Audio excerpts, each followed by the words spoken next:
لیست اولیه فستیوال مهم کیپکو بریتانیا منتشر شد.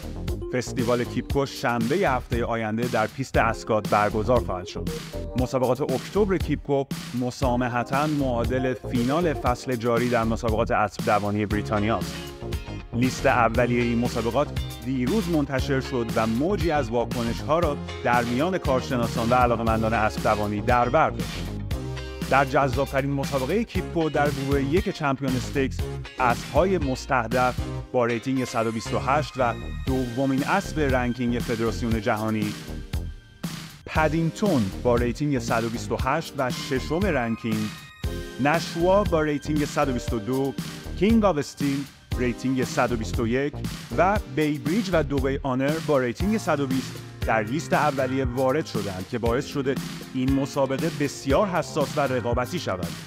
حضور همزمان 6 اسب با ریتینگ مثبت 120 در یک مسابقه اتفاقی بسیار نادر است و در صورت شرکت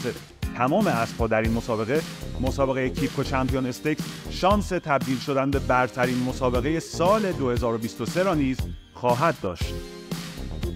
اسب‌های پدینگتون و نشوا همچنین در لیست اولیه مسابقه گروه یک ملکه الیزابت دوم در مسافت 1600 متر نیز وارد شدند. در آن مسابقه همچنین ستاره‌های دیگری نظیر تریپل تایم برنده گروه یک کوین ان استیکس ضمن شکست اینسپایرال و با ریتینگ 121، طاهره متعلق به آقاخان برنده گروه یک با ریتینگ 118، اینسپایرال برنده گروه یک با ریتینگ 118 و چابک سواری دتوری و کلدی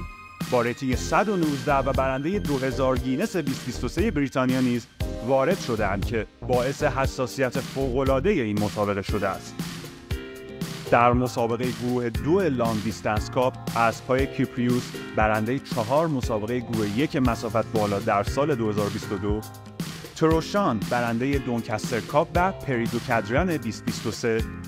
پول ترین نایب قهرمان گولد کاپ 2023 بریتانیا و سویت ویلیام اسب جوان و بسیار مستعد مسافت بالای بریتانیا و نایب قهرمان دونکستر کاپ در لیست اولیه وارد شدند که بر اهمیت و هیجان این مسابقه می‌افزاید.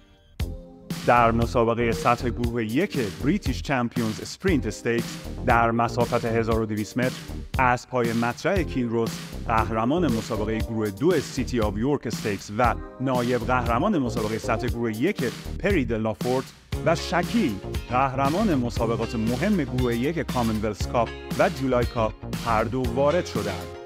در مسابقه سطح گروه یک مادیان‌های چمپیونز فیلیز اند میرز، اسب‌های فریوین نایب قهرمان مسابقه گروه یک یورکشایر اوکس 2023 و جکی او نایب قهرمان مسابقه گروه یک پری دو پرای آرک هم احتمالاً حضور خواهند داشت.